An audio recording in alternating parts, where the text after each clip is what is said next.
Please welcome Keiko Nakamura Messenger, Director of Business Development, GITAI USA.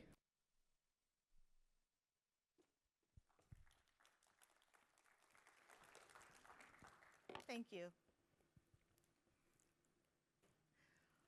Well, the commercial space industry is entering a new era of explosive growth made possible by the reusable rocket. And there are ambitious plans for building commercial space stations, lunar bases, and at long last, sending humans back to the moon and to Mars.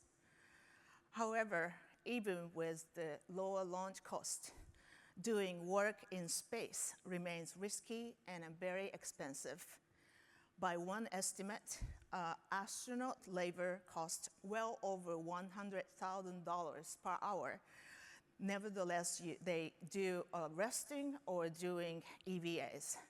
Moreover, astronauts are often tasked to carry out repetitive and the maintenance tasks that could eat up precious time that would be better used for the more productive activities. My name is Keiko Nakamura Messenger, GITAI USA's Business Development Director. Until last spring, I had worked for NASA for 20 years, all of the robotic planetary sample return missions, and in formulating the next space mission concept. Then I fell in love with this GITAI, totally into it. And then I quit NASA and then jumped into this young but very promising space robotics startup. So today I would like to introduce GITAI. We are developing robots to provide safe and affordable means of labor in space. All of the videos and the pictures you see in the background are actual hardwares and our engineers have been building. Nothing is computer graphics. And for example, this is the space station module mockup in GITAI Los Angeles office with an inchworm robot manipulator named IN1. And then they can be connected to themselves, one another, to become a longer arm too. I would like to introduce more details of this modular arm capabilities and applications later. So first of all, I would like to introduce GITAI executive members.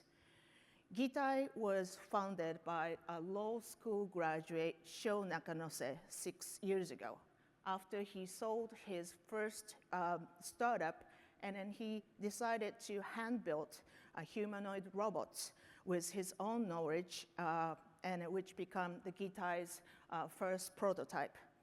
GITAI means ghost in the shell or human mimic in Japanese.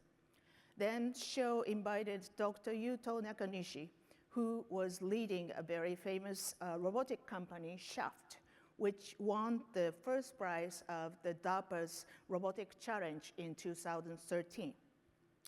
Dr. Yuto's bipedal robots was designed and built to clean the Fukushima nuclear power plant's disaster aftermath. And his robot passed all of the 8 DARPA's robotic challenge categories, such as robot can drive a car, clean the debris, and open the door, use staircases, and use heavy tools, and so on. More than half of the GITAI engineers hold PhD, and GITAI's software and hardware engineers develop advanced components and control system all together, all in-house. And that breadth of expertise and vertical integration made it possible for GITAI to develop our space robotics system fast and affordable. In collaboration with NASA and Nanolux, GITAI successfully completed our first in-space technology demonstration inside the ISS in 2021. And then GITAI's robots are capable to use tools with precise motions and manipulating heavy loads when it's necessary. And the end effectors can be changed to use different tools and sensors according to the tasks.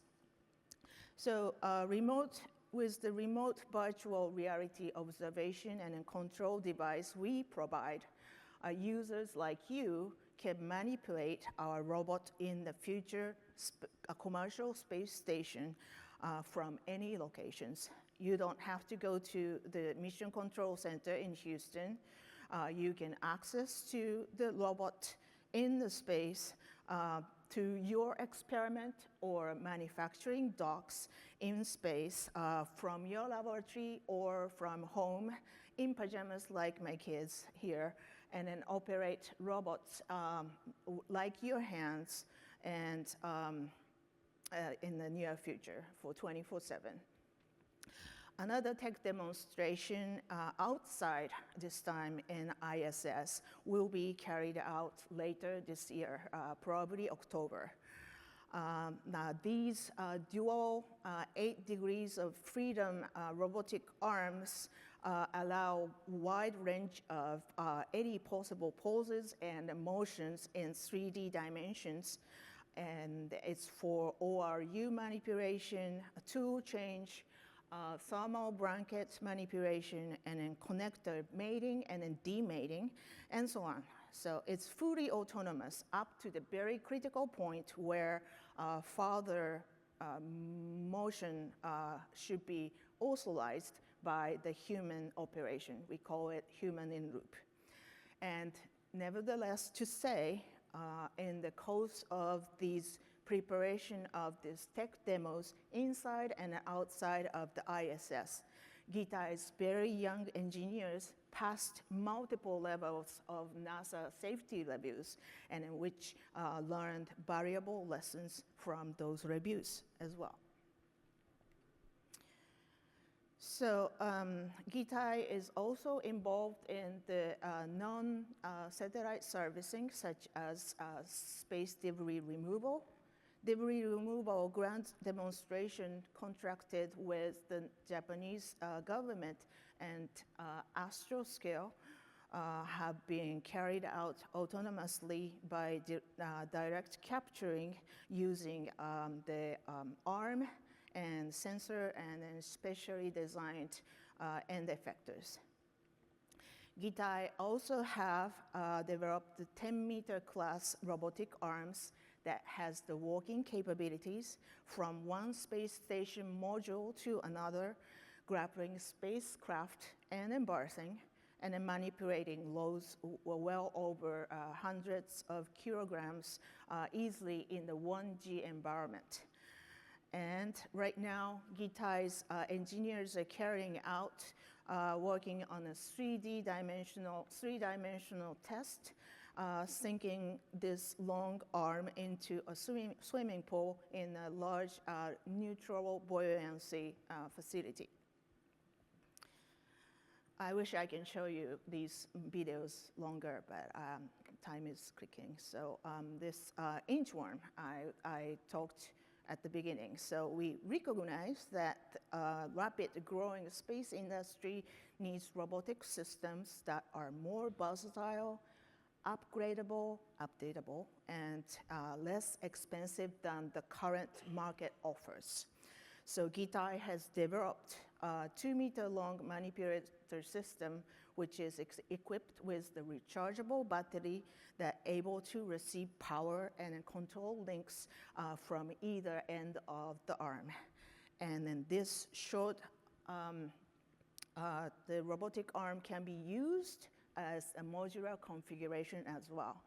The system consists of 2 or more robotic arms, can be operated individually or also can be operated jointly together, autonomously joined, and then create single long arm with twice or more lengths. with the genderless connectors. So such modular compact robotic arms can be packaged in a launch vehicle fairing more efficiently than long robotic arms with the fewer segments. And our autonomous robotics system can also drastically reduce the operational cost in the new commercial space station, and then compared with the cumbersome ISS robotic arm that have been operated over a period of hours by the ground operators and astronauts for a single task. So I love my car. It's self-driving and zero emissions, but moreover, my car is upgrading its software every other week. It become like a almost brand new car, and I just like that feature very much. And I also love upgrading my smartphone, whenever I can afford, whenever it come out the new model. So our concept is similar. GITAI is designing this modular arm system, easily replaceable to take advantage of the technological improvement or to replace old or damaged system. And then we are also designing this system to accept the new software updates so that the arm or robots can gain the new capabilities over time. Nevertheless, where they are deployed, either moon or geo. So this is, you have been seeing, this is our lunar mobile robot. We are actually a proud partner with Toyota Automobile for the pressurized lunar rover under the agreement between JAXA and NASA. And GITAI is also planning to deploy these robots to lunar surface activities in various ways. This modular, it stopped. Okay, this modular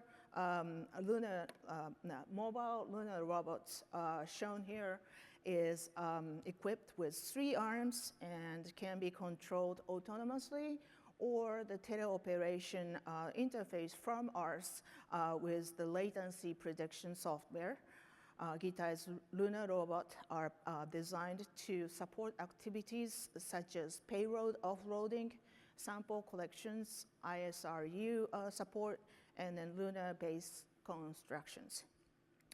So finally, GITAI's Milestone is very well aligned with United States space exploration roadmaps to help building and maintenance a commercial space station and satellite servicing and lunar exploration.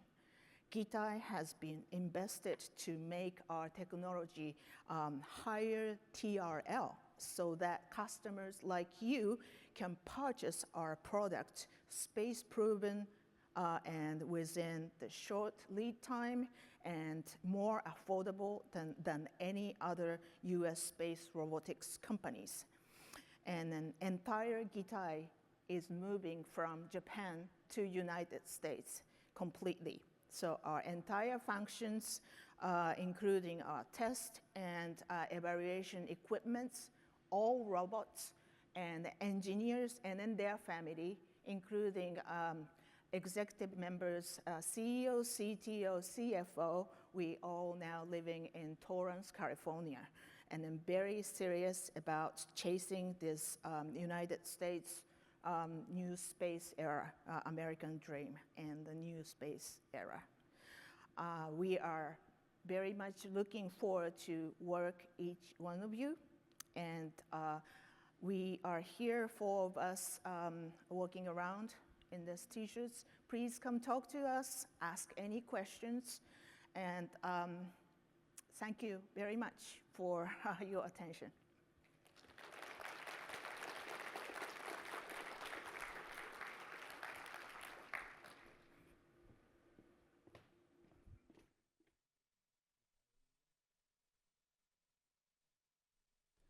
Please welcome Paul Rader, Program Manager, NASA Center of Excellence for Collaborative Innovation, NASA JSC.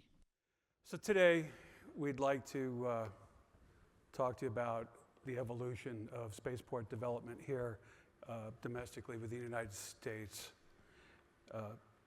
Over the last 10 years or so, many of you have seen some pretty dramatic changes occurring at multiple locations. We've stood up a lot of new spaceports. There's been some airports seeking spaceport licensing for horizontal operations. Most of the changes that the community is familiar with are the things that have happened here at Kennedy Space Center and Cape Canaveral Space Force Base, and some other areas that you've seen some new development. Over the years, since the inception of NASA's infrastructure here at the Cape, a lot of that infrastructure and spaceport-related facilities have been federally funded.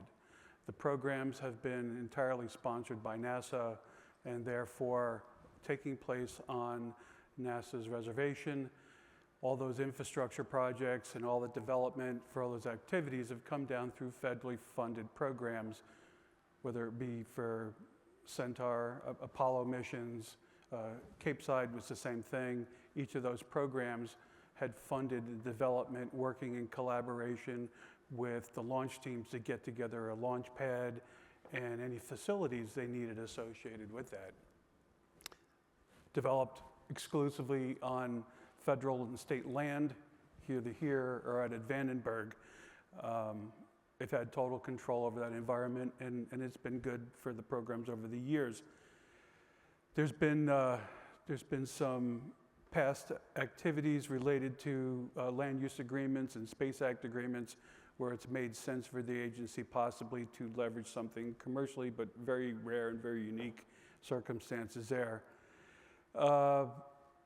Federal support has been through contractors and competed contracts and programs for that institutional support and those launch services. And in each of those models, the government has pretty much carried the risk. Since they're doing all the funding, the success has been driven on the workforce and those programs to be true, develop a good product, and successfully launch, keep them sold in Congress. Today, we're seeing some new environments. So we still have programs like Artemis and SLS and NASA's programs where they are still investing in those infrastructure and facility needs, more program direct. They have stood up some new initiatives over the years where they wanted some cost accounting directed to the programs, and that's been, in my opinion, very effective. But we're seeing a blend now, so we're starting to see some of the commercial teams show up here in the last 10 years, and beginning with the iconic Launch Pad A at Kennedy that gets turned over to SpaceX. To me, that was a very iconic move for the industry, not just for NASA, not just for SpaceX, but it was really an announcement that not only did we do this over on Cape Side with Pad 40 and SpaceX, built out that campus, and the Air Force back at that time had allowed Maston and others to come in some smaller capacity, but we took a very iconic launch pad now and we repurposed that. I think they can score that as a success, and we begin to see now this transition of the federal institutions leveraging and working with some commercial entities here through an evolution, right? It wasn't all at once. There's been some growing pains along the way. Land use agreements, state and local funding. We have, Space Florida. We have the EDCs here out at Vandenberg. They've each got their state entities leaning in and helping with some tax incentivizations and some other financial models that have been pretty much successful so far. Federal, commercial, privately funded launch vehicles and payloads, right? Increased risk on the commercial ventures. So now the government is no longer holding all the risk in those models, but in fact now everybody's got a chip in the game. Seems like a good idea. I think it's been pretty successful so far. and let's hope it continues its success going forward. Commercial launch providers are now, we see, beginning to build dedicated facilities on their land use agreements, on their acquired properties. But what we see is everybody building for themselves. And there's always going to be unique facilities in this industry that are wrapped around each of the vehicles or some specific payload development program or what have you. So going forward, what does tomorrow look like? So right now, I think we're seeing a lot of that acceleration as we've invited other programs into the spaceports, and it's happening all over the place. They are moving forward. They are having many success stories. They are maturing. They are launching, and now they are delivering both astronauts and payloads, cargo, to low Earth orbit, and their aspirations are to go beyond.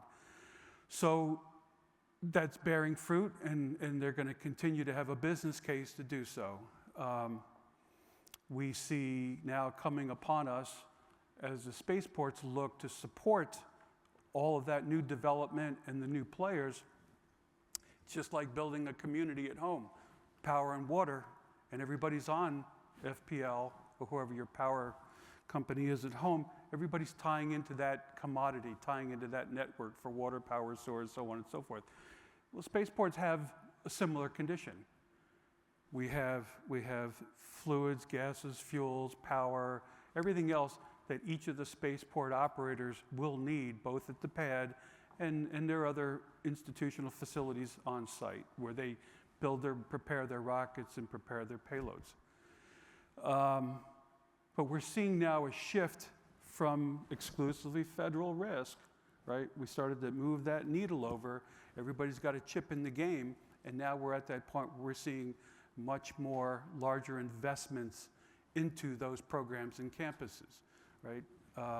We see Blue Origin has built out a massive campus there in Exploration Park. SpaceX recently here, I think it was October, announced that they're going to do an expansion on Kennedy property to go address the refurbishment of their Falcon 9s and some payload capacity that they want to begin to develop in preparation for Starship, right, as you would imagine. And there's others, make no mistake. Brownsville has certainly gone from undeveloped territory, and many of you have seen those pictures where they have just now built a lot of facility infrastructure to support testing of Starship and any other activities that are happening down there. That's a phenomenal success story, make no mistake. This stuff doesn't happen overnight, doesn't happen with a snap of the fingers. There's a lot of money involved. There's a lot of work involved to get that together, a lot of planning. But I will tell you, having lived through the evolution of watching the Apollo program, the shuttle program, the reuse of facilities, buildings don't last forever. Programs don't last forever. They evolve, they mature, they transition to something new. Things happen. This is just, the space industry is ever so evolving for the last 50 years, and it's going to continue to evolve some more.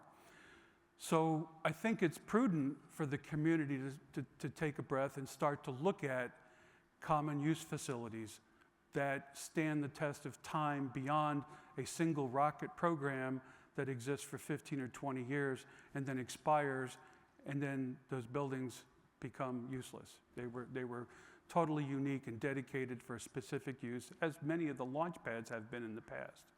And we have this opportunity now to look at common use facilities where they're not independent and program dependent, but rather dependent on community using and sharing the use of those facilities under a more commercial model.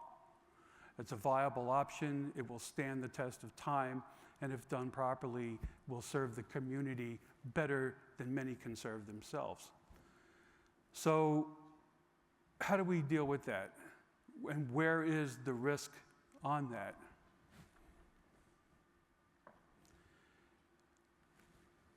Like I said, the lessons we're learning is the fundamental transformation of the risk. But more importantly, as we have listened to our defense community, our civil community, we've listened to the federal government, want to buy more services commercially. We have seen a great demonstration of an existing empire open up to a commercial entity and start to do business, beginning with commercial crew, beginning with cargo programs, and sharing the risk, and the programs that they took a very strategic approach getting together. We saw award of development R&D funds to go develop spacecraft. We've seen other entities from the federal government award developmental monies for engine development and rocket development, and those are all prudent to do because these are very expensive. They're offset over time with private investment money, and that transition of risk, as we see the prototypes matures from that seed money or some combined private and federal funding start money, evolve to where its commercial side of the equation begins to take on and own more of the risk. So far, that's been a pretty good episode to watch. We've seen the investors come up with good business models to be cautious with the risk and to go through their Series A and Series B rounds, 20, 50, 80, maybe even $100 million in some cases. But we're now coming upon, as we look at multi-use facilities, this is a much different animal than dealing with R&D of a new engine or a new rocket stage. Most of you look around and you see, and you know buildings are very expensive, and the model to do that is conducted under a different equation. So as an investor looks in and it says, you want to stand up a common use facility, the feds are no longer at the point now where they're investing in any of that facility. That MILCON money, that CFF money for these programs no longer is being allocated. So now we've transitioned to a point where we expect to be totally dependent on private commercial funds to come to the table and to fund these activities. These are monumental dollars. We're not talking about an equation of $5, $10, $20, $30 million of seed money. Common use facilities to serve this community are multitudes larger in dollars. And so that poses a new question of risk between the business entity, the customer, and the investment community. And the investment community is asking the very simple question is, where is my commitment? Why am I funding this event? And how can you assure me there's a return on my investment? And we're at this intersect now where that is very difficult to do at times. How do I recognize? I can look at a commercial market and I can talk to commercial teams and I can gauge the use for some of these commercial facilities that will be needed and shared. Sure enough, but the larger the rockets get, the larger the payloads get, the larger everything gets, the larger the buildings need to be. And if we can wrap our rounds around some sort of discussion that allows us to sit down and find some middle ground, we can still own the risk, but the intent to do business needs to find some way to come to the table, whether it's through some alternate funding means, whether it's through commitment to use means or whatever. It's because we're dealing with a group of investors that don't recognize, and space is still in its infancy. So to go raise money from people who do not understand space or necessarily have a chip in the game, it's a hard discussion to have.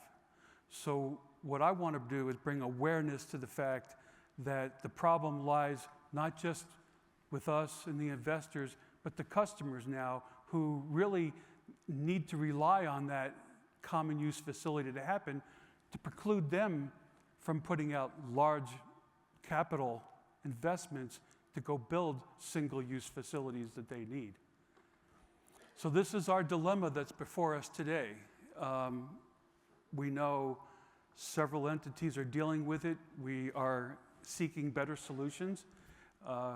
We will ultimately find some solutions and there'll be some big risks. but we are looking towards our customers, and we are looking towards our federal customers, our commercial and federal customers, and the investment community to come together for a deeper discussion on where we can find some middle ground and maybe not necessarily share all that risk, but at least mitigate it in the right places to make the right decisions to go forward on everybody's behalf. I think that's all I had for today. So I will open the floor for some questions.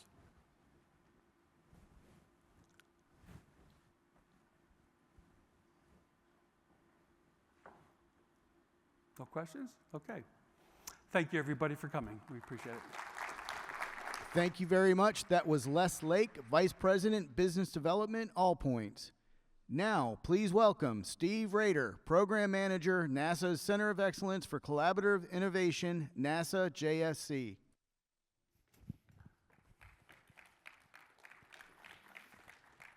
Thank you very much. You get to meet me again, this time in person. Let's see.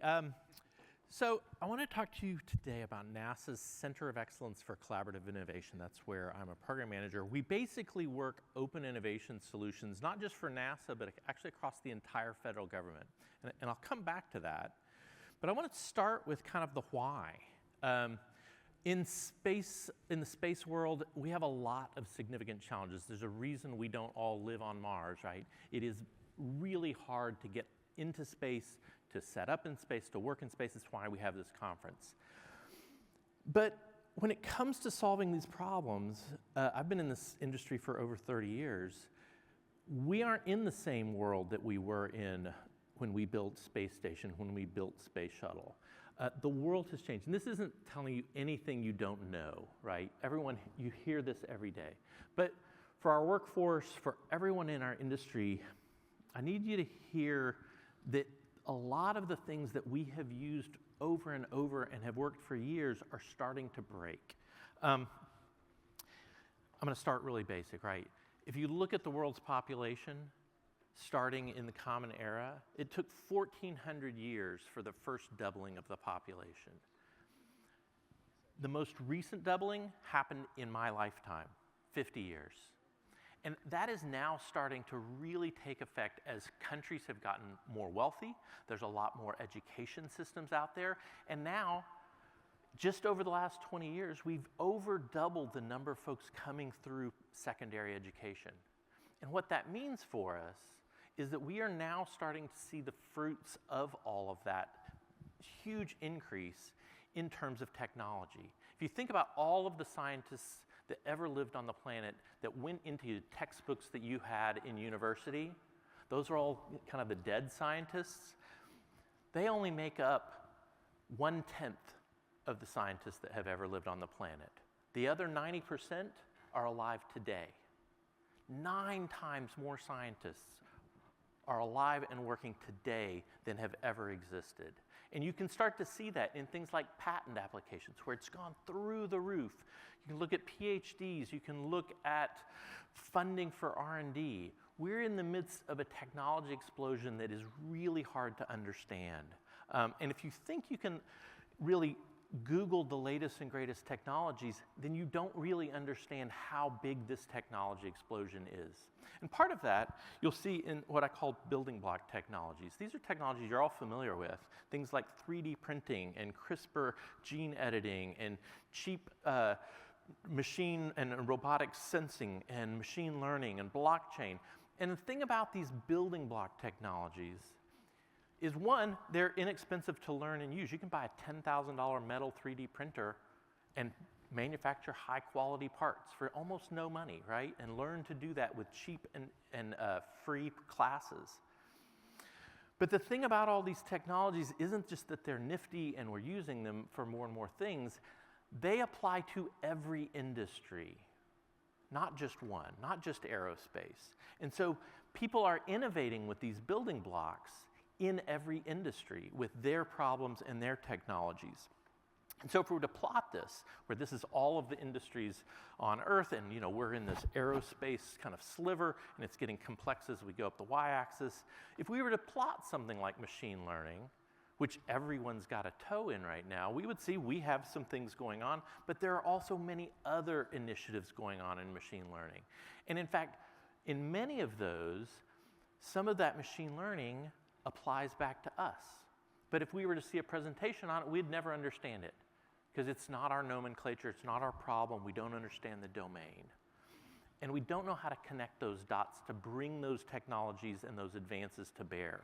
So the pro is that no other time in history has there been so much amazing technology that can help advance us getting into and living in space and help advance kind of where we are. The con is you cannot find that technology. It's happening behind IP firewalls or in other industries, in other places. And it just so happens that just when this is getting to be a really problematic thing for us,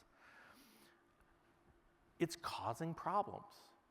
It's causing big problems. In industry, it's getting harder to find skills that understand these cutting edge pieces and the expertise. It's getting harder to find the technology. And as a result, we're at high risk of remaining competitive and relevant. NASA, we very much feel this right now. We have to actually innovate. Innovation's not something you do every 5 years anymore. It's something you have to do now, and you have to do it with tools that find these technologies. In industry, we're seeing the results of this change, right? This is actually a kind of dated slide. Now it's actually worse than this, but there was a 15-year period where our most successful companies, over half of them failed. And if you looked at the trend over the last 100 years, we see industries going from almost 100 years in average lifespan for our more successful companies down to 18. I believe it's around 14 years now. It's continuing to shrink. A good example of this is Subsea 7. Subsea 7 does underlying pipeline inspection. And these pipeline bundles they would inspect by taking a ship out at $1 million a day, lowering a van-sized piece of equipment next to the seafloor, and then over 2 weeks inspecting that pipeline. They went out and did a search using 9 Sigma. I'll talk some of these open innovation methods, but within just a few weeks found that in the mining industry, already being used in mines was a handheld technology that could do that same job in 2 hours. But Subsea 7 said, yeah, that's going to save us millions and millions of dollars, but the real lesson there is if we had not found this before our competitors, we would no longer be in the pipeline inspection business. Disruption is lurking and growing in these other industries, and it's something that we have to understand how to use. Now, if this is our organization, we hire people that are in our expertise, and we have a kind of a lower barrier of entry there. We'd only hire people with top-notch degrees, and we can't afford the folks at the top because we're the government. If we're trying to find these kind of latent ideas, these technologies, these solutions that are out there, spread across all these domains, if I put an individual and say, hey, go innovate, they'll be able to find some, 2 or 3 things. If I put a team on that, they're always going to do better. Teams always perform better than individuals, but they're still limited. And it turns out at just the right time that this is a problem, crowdsourcing came along. And crowdsourcing acts as a dragnet, a statistical dragnet across all industries, and enables us to find those people that can connect the dots, that can find those technologies and apply them to our problem. So that's what I want to talk about, open innovation. Open meaning going outside your industry, your team, your company, and finding these innovative solutions. Now, you can think of these like Uber and Airbnb, but instead of matching people to rides, what you're really matching is solutions to problems.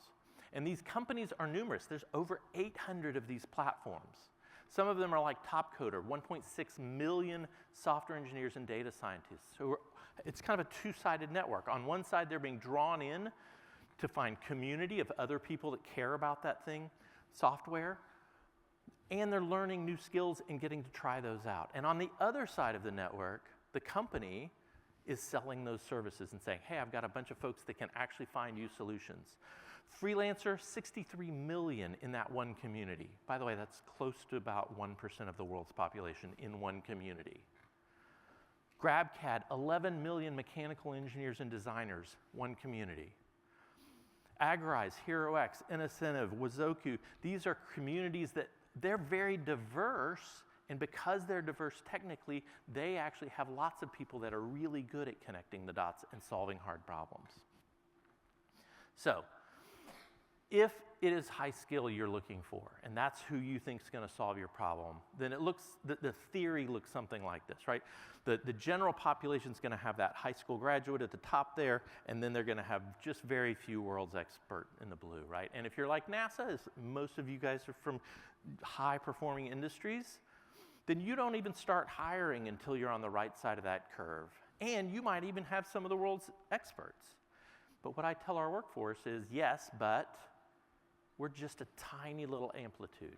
Of all of the people that work in the NASA ecosystem, it's only about 60,000 people, if you include all of our cafeteria workers and our lawn workers and all of our contractors, right? And so the opportunity for us is to tap into the folks in this long green wedge, right? People that are as smart or smarter than the folks we have, and it turns out these curated communities have those people. And we found evidence of that over and over.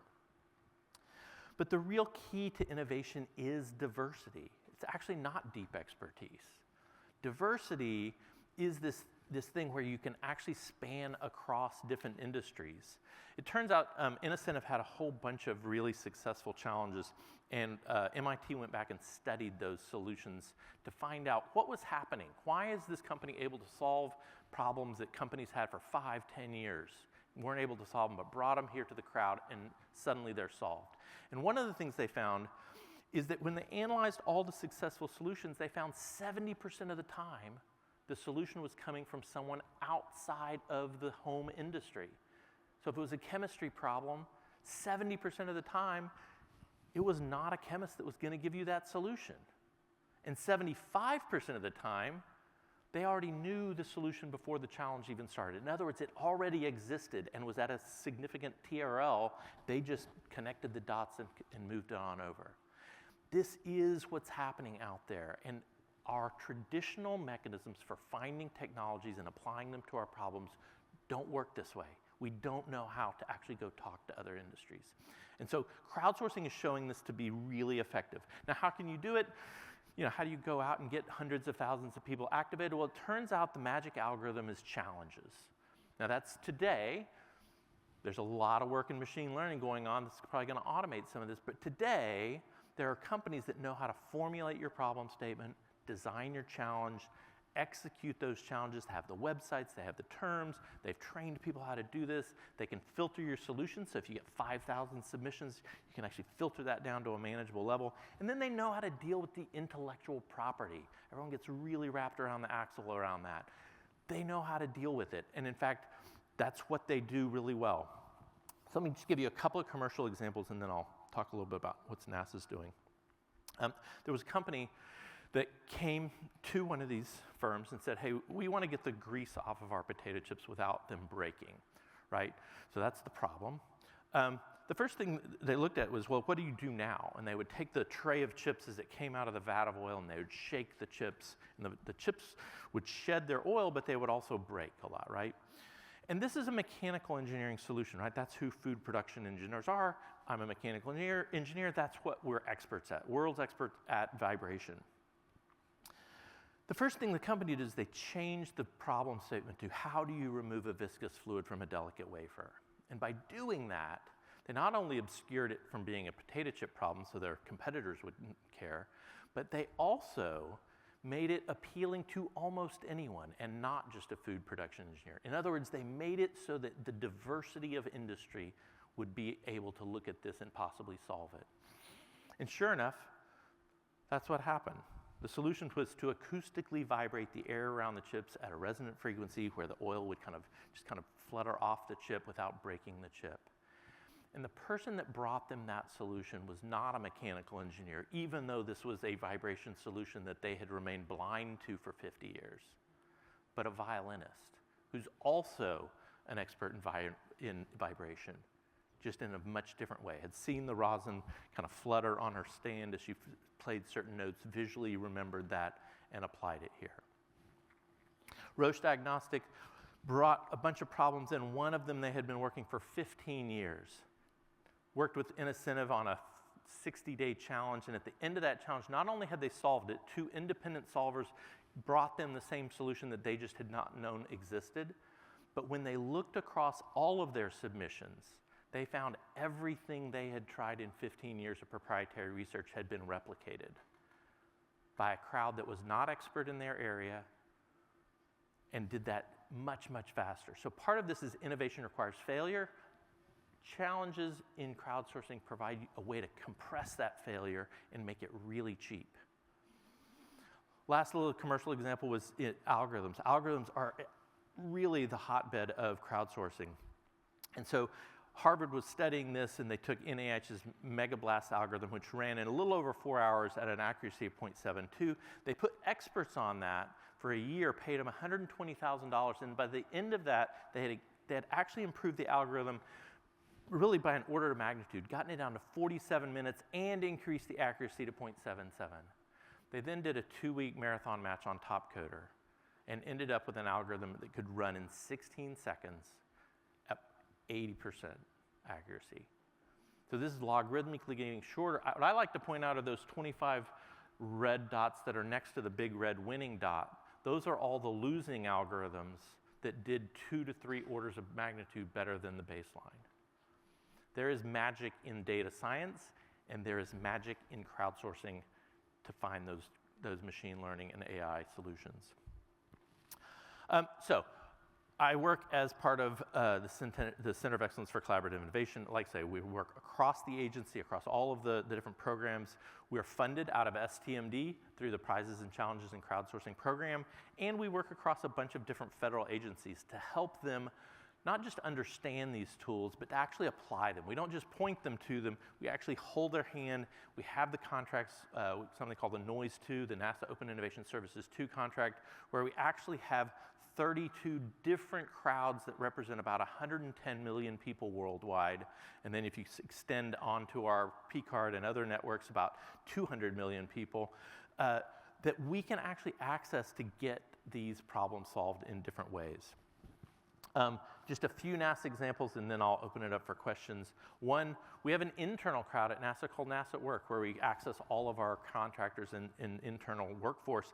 And we needed a way to measure urine and microgravity. And before we did an SBIR phase 3, we decided to go out and ask the internal community, do you guys know the answer? Turned out 300 yards away from the guy who was asking the question was a lab that had developed a prototype that did exactly what we needed, and we were able to save millions of dollars and years in development because it gave us a better starting point. If you're going to innovate, you have to have the best starting point, which, if you haven't found it, is likely not something you know about. Mars Balance Challenge, this is where we worked with the Mars team for entry, and they use ballasts as they're going from vacuum to atmosphere, where they'll actually take solid tungsten and eject it off. You can kind of see it in that video there to adjust the trajectories they're going in and the attitude of the spacecraft. And they wanted to know, is there a way instead of taking these tungsten ballasts all the way to Mars and just to throw them away, is there a way we can actually get some scientific benefit from it? Put that out to the crowd, and the result was, hey, if you make them out of barium, you can eject them into the atmosphere, they'll dissolve, and you can actually use a sensor on an orbiting spacecraft, a mass spec, to actually look at the atmosphere and understand it better. Just one of the many challenges we've done.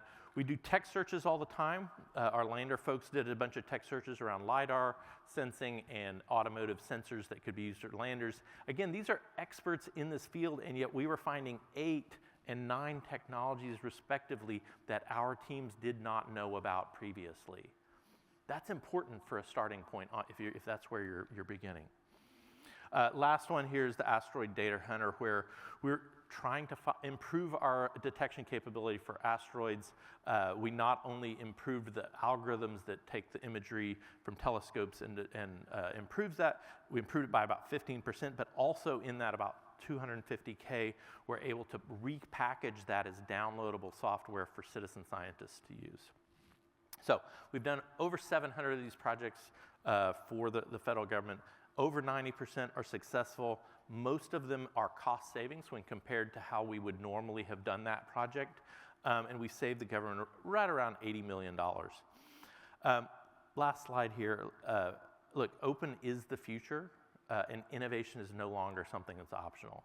And so if this is the first time you're hearing about this, I urge you to learn more, because if we want the space economy to really flourish, we have to learn how to use and harness this kind of technology development that's going on around the world. And if we're serious about this space exploration thing, we'll figure that out.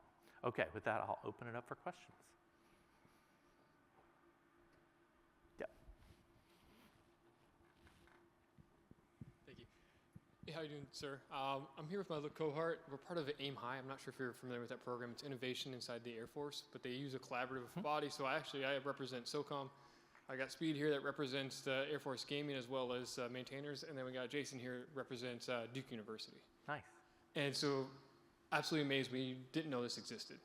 And we've been in this program for a few weeks, but we'd love to be able to speak with you off the side a little bit about what's going on. But one of the things we saw was this, the last time we talked about the asteroids.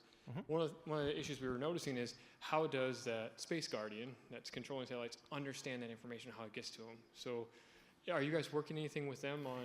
We are not working with Space Guardian specifically, but we are starting to talk to folks about challenge formulation around debris detection and mitigation. We actually have done projects with SOCOM. So yeah, I'd have to remember what the project was, but it's been a few years. Yeah. Good afternoon, Steve. Kevin Cooper. I'm interested in finding out, are you using any analytic tools? You mentioned that earlier in your remarks, and I was just wondering if you're doing any type of data analysis. Absolutely. Very early on, we decided if we were going to do this, we need to make a case in data about is this worth it? Does it work? We've worked very heavily with a laboratory for innovation sciences at Harvard and Kareem Lakhani, who's kind of a lead in the world in crowdsourcing. And so we've been collecting using Salesforce and other products to really put all of that infrastructure in place, and have really been gathering more and more data around costs, savings, participation, diversity, and a lot of that data collection enabled those studies that MIT and others did. Just wanted to mention that the NASA is rolling out something enterprise-wide, and you may be aware of this, the Enterprise Data Platform. It's a bunch of different companies that have put this solution together. Might be something that you and your organization want to take a look at. Thank you. We're very much trying to work at the enterprise level, so yeah. Any other questions? Thank you so much. Appreciate it.